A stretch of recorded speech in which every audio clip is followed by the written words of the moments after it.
At last but not least, we have two distinguished speakers from the field of focused ultrasound stimulation, and we are changing the gear a little bit to the field of focused ultrasound stimulation. We have been thinking it's going to be important to bring people from that field as well to discuss about those response on that side of non-invasive brain stimulation. So we'll start with Dr. Kim Butts Pauly from Stanford, and then we will go for the next speaker from Columbia.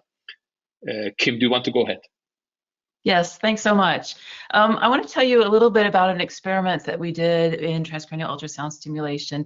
And what we did was, just very briefly, we used an ultrasound transducer where we sonicated the lateral geniculate nucleus while we were flashing lights and measured a reduction in the visually evoked potential. So why did we do this study? Because in many ways, this was the very first study that was done with ultrasound stimulation by the Fry brothers back in the 50s. But we wanted to do this study in a large animal because, first of all, they'd already shown the results that they had gotten, so we were confident that we would get some results. But it allowed us to look at some new methods and some new and look at the study parameters, and specifically it gave us some results that I'm going to tell you about with respect to the dose response. It also allowed us to do a safety study, which we have published a couple of years ago. Okay, so a little bit more about the methods. We used a transducer that's shown there that had 1,000 elements. This was developed by the Incytec company for treating bone metastases. But it was one that we had and was MR compatible and worked beautifully. So we used the sheep model. It has kind of a relatively thin and homogeneous skull. It turns out that human skulls are very, very variable. And so how much ultrasound gets across the skull can vary from 4 to 10-fold across different humans. And so that's one of the reasons why dose response is really so important, because if we apply a certain amount of ultrasound, a certain intensity or power, there's a really lack of clarity as to how much we're getting. We can do some simulations, but simulations are only going to be as good as the assumptions that go into the simulations. And it really would be great to have a measurement of how much dose we're delivering.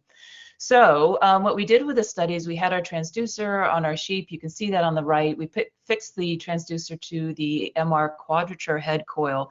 We used the quadrature head coil not because it gave us the best SNR, but because it was open on both sides and was large enough to accommodate the sheep nose. But nonetheless, we fixed our sheep underneath that, coupled it to the transducer, and we have LED flashing lights there. Maybe you could click forward a couple of times. We wanted to do an fMRI. We couldn't find the right anesthesia level, so we resorted back to putting electrodes, place them over the visual cortex and over the frontal part of the brain. In terms of the stimulation, the way this worked was initially we had them in the MR, so we were able to identify the LGN. They were under anesthesia, but then we pulled them out and we waited for the anesthesia to wear off. We were flashing lights, measuring the visual evoked potential, and then when that got to be kind of relatively large enough and reasonably measurable, then we went forward with the rest of the procedure.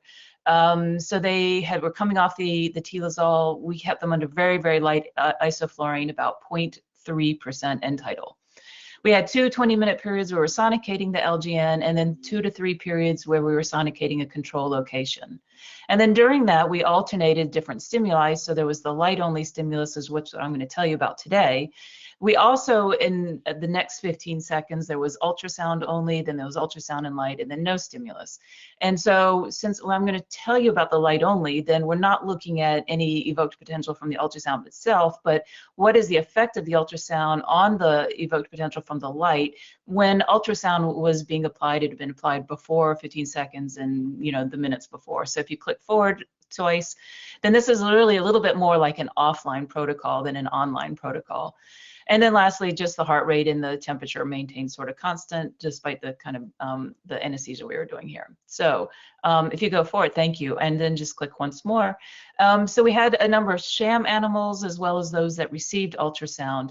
And on the sham animals, what we see on the lower left is that if we look at the visually evoked potential, then it sort of it maintained, whereas the ones on the right, it decreased when we were sonicating LGN, and then it came back when we sonicated control. So if we look on the right, then those 2 periods of sonicating LGN are now collapsed into 1 bar, where you see now that there's a reduction from baseline to the sonication LGN. And then when we were at the control location, then the visual evoked potential came back again.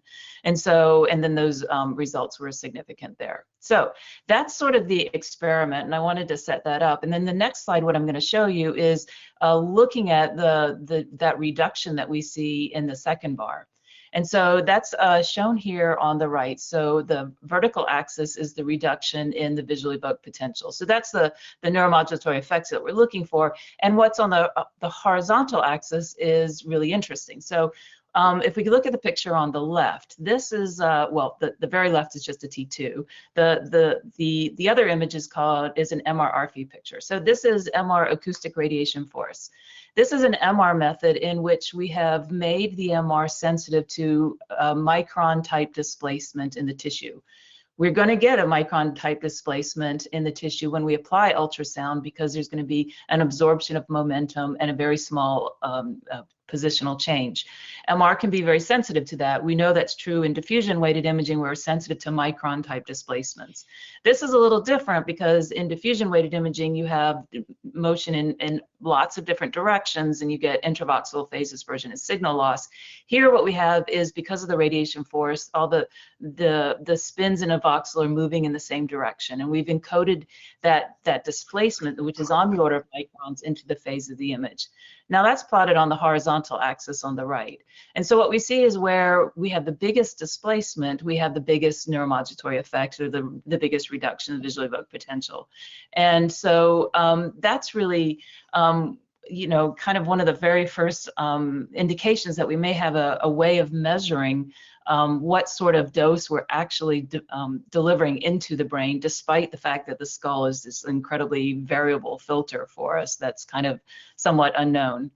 So that's kind of the end result that I wanted to show you. That we did this 5 different sheep here. It wasn't significant. We didn't have enough numbers, but it's definitely showing you something very interesting, that we can make a measurement that, you know, sort of prospectively, that we could have sort of to get a sense of how big an effect we're going to have in the brain.